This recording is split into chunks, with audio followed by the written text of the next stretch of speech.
कितने वोट से जीता अहमद? क्या बोला था नतीजा निकलने के बाद तुम्हारे को आके? जिंदगी तमाम अहमद भाई, मजलिस का एहसान नहीं भूल सकता। तुम लोग बचा लिए मेरे को। अब वही एमएलए 15 अपने कारपोरेटरों को बीजेपी में भिजा दिया। और फिर हमारी एक उम्मीदवार साहिबा हैं आयशा फातिमा के खिलाफ, कौन सा वार्ड है उनका? 5 नंबर वार्ड से हमारी उम्मीदवार साहिबा आयशा फातिमा है। उनके खिलाफ उनके सगे भाई को खड़ा कर दिया इंडिपेंडेंट। अरे एमएलए,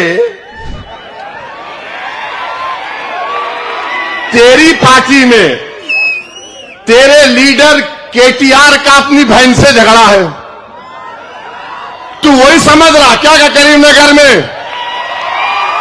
तू घरों में आग लगाने को आया यहां पर?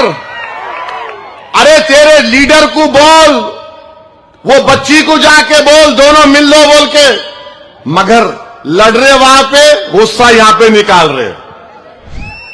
ये इनकी जहनियत है।